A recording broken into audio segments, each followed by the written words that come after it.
Bonjour et bienvenue sur votre série de podcasts Faire bien. Que mangerions-nous s'il n'y avait plus d'agriculteurs et d'éleveurs? Rien ou pas grand-chose. Or, leur nombre ne cesse de diminuer chaque année. Certains acteurs se mobilisent déjà pour faire bien, préparer la relève et faire face aux enjeux de demain. C'est pourquoi, à travers ce podcast, nous proposons de partager tous les 15 jours notre vision de l'agriculture biologique, mais aussi de vous faire découvrir le beau métier d'éleveur, la génération future et tous ceux qui pensent l'agriculture de demain autrement. Au programme, rencontres, innovation et immersion, bienvenue dans ce podcast Faire bien. Très heureuse d'être ici et très émue. C'est hyper puissant de voir qu'il y a des candidatures. Le partage entre agriculteurs, déjà même quand ça va pas sur la ferme ou autre, ça fait bien. Voir qu'on a un peu tous les mêmes tracas, c'est représentatif d'un état d'esprit de la nouvelle génération. Et c'est super parce qu'on a besoin de ça. À partir d'une page blanche, on a construit ce projet qui a une mission très très forte, qui est celle justement de la relève et de la transmission des fermes. Je trouve que ça apporte de l'espoir pour les générations futures. À travers leur exploitation, qui change aussi l'agriculture.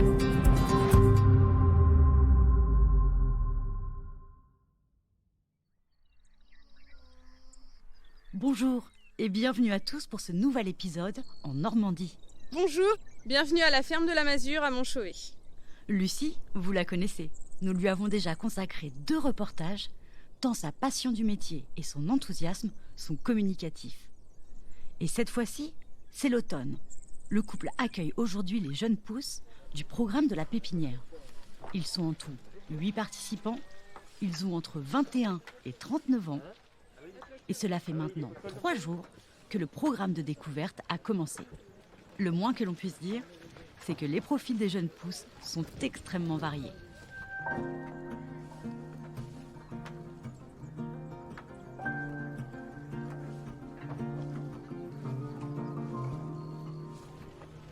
Il y a tout d'abord ceux qui viennent du monde agricole et qui réfléchissent à reprendre une affaire familiale ou à lancer leur propre exploitation.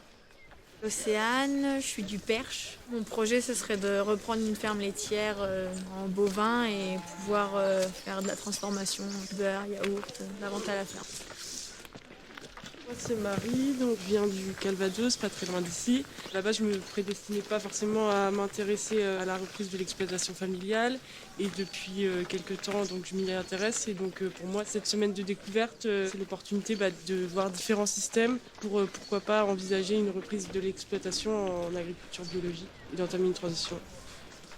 Ceux qui songent à l'élevage et profitent de ce programme pour mieux comprendre les spécificités du monde bovin. Et vous allez le voir, les jeunes pousses viennent des 4 coins de France et même de l'étranger.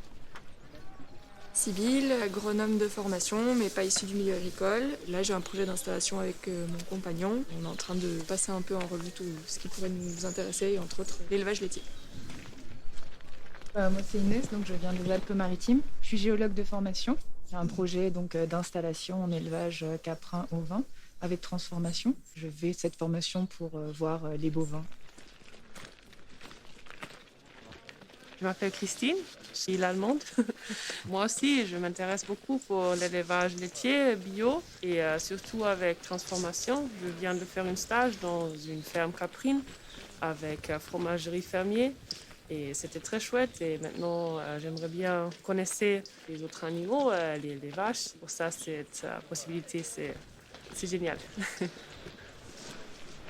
Enfin, parmi la promotion qui compte 75% de jeunes femmes, certaines et certains sont venus aussi s'informer sur le métier de l'élevage et viennent d'horizons tout à fait différents. Je viens de Caen, je suis dans la vente, mais je m'intéresse à l'agriculture et je suis novice dans le domaine. Je participe au voyage découverte pour découvrir le milieu, voir ce qui me plaît, comment est-ce que ça se passe. Je m'appelle Anna, je viens de Seine-Maritime. J'étais en licence de lettres jusqu'alors, mais ça m'a pas plu, du coup j'ai arrêté. J'ai un projet de ferme pédagogique, peut-être avec transformation. C'est encore très vague et du coup je viens pour découvrir un peu comment ça se passe et mettre un premier pas dans le monde agricole. Moi c'est Julien, anciennement dans l'audiovisuel et dans le secteur culturel, en phase de reconversion également. Curieux de l'activité élevage et de son évolution, particulièrement en bio. Je viens pour me faire une idée de l'activité justement, étant le fit complet.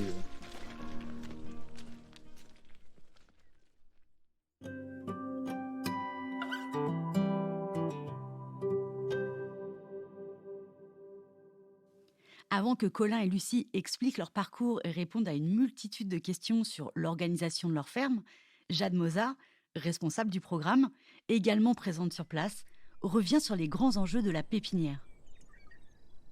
Du coup, je n'ai pas encore pour projet de reprendre une ferme, mais j'essaie de contribuer à faire en sorte que d'autres puissent en reprendre. Donc moi, je travaille pour la marque Lait de Vache et Faire Bien. Notre projet, c'est une nouvelle marque en magasin bio et la raison d'être de cette marque, c'est justement de pérenniser le métier d'éleveur laitier bio en Normandie. Tous nos éleveurs sont en Normandie, notre usine aussi. Personnellement aussi très heureuse d'être ici et très émue parce que ça fait plus d'1 an qu'on travaille là-dessus avec l'ensemble des partenaires et donc c'est hyper puissant de voir qu'il y a des candidatures parce qu'on a un vrai enjeu nous aussi à trouver des nouveaux éleveurs, enfin des repreneurs. On a plus de 50% voire plus de nos éleveurs qui ont déjà plus de 50 ans et ils ont du mal à trouver des repreneurs. Donc c'est pour ça qu'on met autant d'énergie je pense pour faire en sorte de trouver les futurs éleveurs bio, les jeunes pousses comme on les appelle. Merci à Lucie et Colin de nous accueillir aujourd'hui. Je vous laisse la main du coup, pour vous présenter.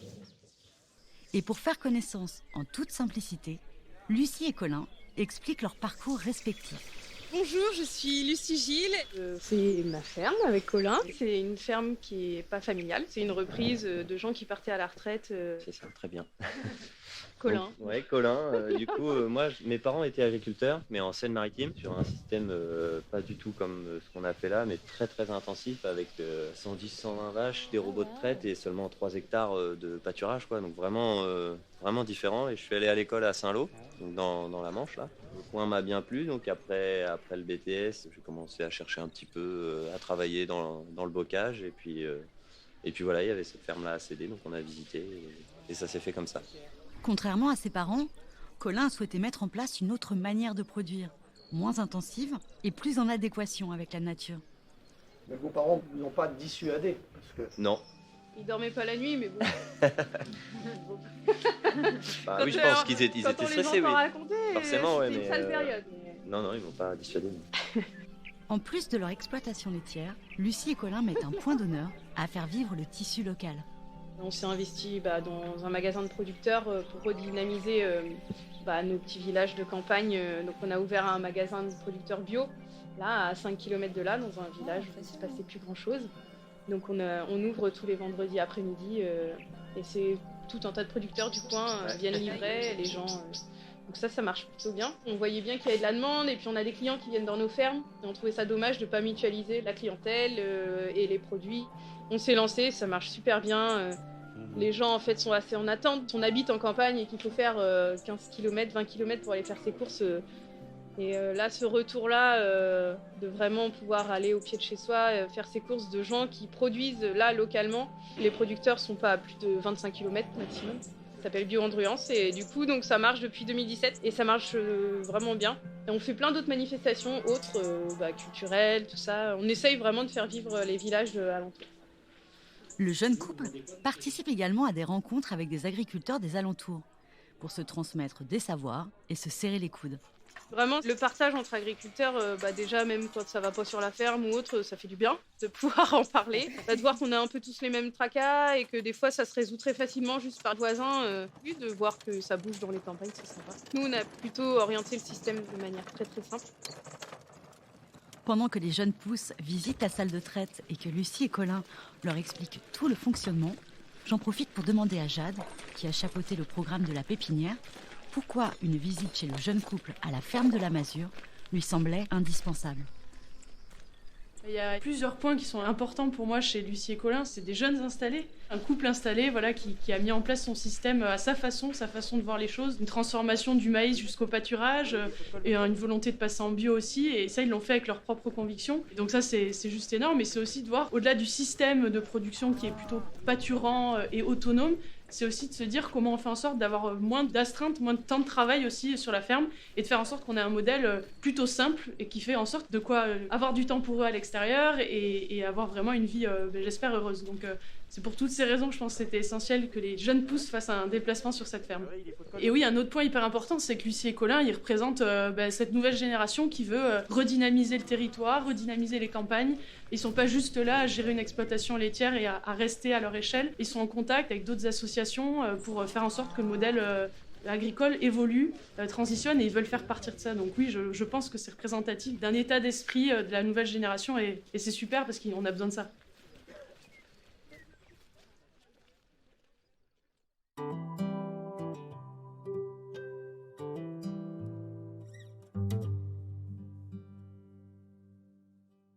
Après la visite de la machine de traite de la ferme et un passage par un des prés pour observer une partie du troupeau, la matinée de découverte chez Lucie et Colin touche bientôt à sa fin. C'est l'occasion de faire le point avec Christophe Audouin, directeur général de Faire Bien, qui nous explique l'ambition de cette marque, de la fabrication d'un yaourt bio et équitable à la pérennité du métier d'éleveur. C'est un projet qui a été complètement co-construit avec 100% de nos parties prenantes. Et dans nos parties prenantes, évidemment, il y avait nos éleveurs. Donc on s'est vu en mode projet pendant plus de 2 ans. Et à partir d'une page blanche, on a construit ce projet qui, du coup, bien sûr, est un yaourt vendu dans les réseaux bio spécialisés, mais qui a aussi une mission très très forte, qui est celle justement de la relève et de la transmission des fermes. Et c'est pour ça qu'on est là ce matin à discuter de cela et que vous êtes sur ce programme. Quelles sont les parts de marché des produits bio et l'évolution également du marché? Donc pour vous donner un ordre d'idée, aujourd'hui, le marché des yaourts bio en France, c'est un peu plus de 300 millions d'euros de chiffre d'affaires. Le marché bio en France, c'est 11 milliards d'euros. Sachez quand même que la France est devenue cette année le premier pays en Europe, passant devant l'Allemagne en consommation de produits bio. On a dépassé l'Allemagne, qui était quand même la référence absolue depuis toujours. Donc à 11 milliards, on est potentiellement peut-être le 2e ou 3e pays au monde en consommation de produits bio. Vous l'avez compris, on ne fait pas un yaourt simplement pour faire un yaourt, on fait un yaourt pour essayer de changer un peu le modèle agroalimentaire. Nos éleveurs avec lesquels on travaille, je pense qu'ils sont exactement dans le même état d'esprit. Bien sûr qu'ils travaillent pour produire du lait, pour vendre ça à une laiterie, mais je pense que ce qui les intéresse, ce qui a encore plus de sens dans ce qu'ils font, c'est qu'à travers leur exploitation, ils changent aussi l'agriculture et ils améliorent les pratiques, que ce soit sur le bien-être animal, que ce soit sur la biodiversité, que ce soit tout simplement sur la capacité à recréer du lien social là où ils sont, à redynamiser des endroits qui sont peut-être moins dynamiques qu'ils les ont été. Ils ont une utilité et c'est aussi ça qui fait que ce métier-là, tout à l'heure je disais que c'est un métier magnifique.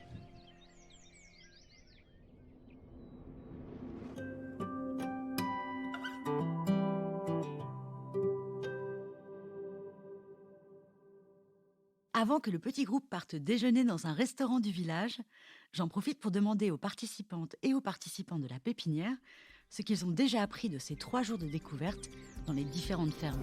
Je suis plus éclairée, déjà parce que vraiment je ne connaissais pas du tout, j'avais aucune idée. Par exemple, l'herbe, il y a différentes herbes. Même ça, je n'avais pas spécialement pensé. J'ai appris beaucoup de choses aussi, même du vocabulaire, tout ça, qui va forcément être important si je veux continuer dans ce milieu-là. Et ça a été très bénéfique et je suis vraiment contente pour le moment, en tout cas, des élevages qu'on a visités. Et tout le monde nous accueille très bien à chaque fois et c'est vraiment sympa.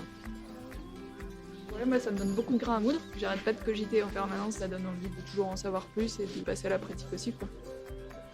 Je trouve que c'est super bien de voir plusieurs fonctionnements et surtout là on se rend compte qu'il y a une vie, on peut être agriculteur et avoir une autre vie à côté. C'est quand même important et même maintenant. Et je trouve que ça apporte de l'espoir peut-être pour les générations futures. Les générations qui s'intéressent à l'agriculture et qui ont peur justement de ce côté très cloisonné, de pas de vie sociale, tout ça. Là on peut voir que c'est pas le cas. C'est de mieux en mieux et même au niveau du bien-être animal qui est selon moi très important. On voit que c'est quand même de mieux en mieux par rapport aux générations précédentes. Et c'est vrai qu'ici on voit qu'ils font vraiment attention. Et ça fait plaisir de voir des animaux dans la nature qui broutent et qui sont tranquilles. C'est cool de voir ça.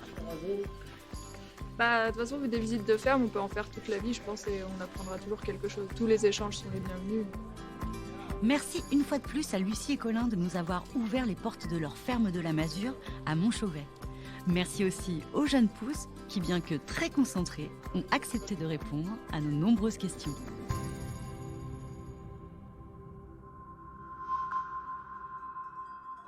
Vous avez aimé ce podcast? N'hésitez pas à nous laisser un like ou un commentaire sur votre plateforme préférée. Et pour ne manquer aucun épisode, abonnez-vous. À bientôt!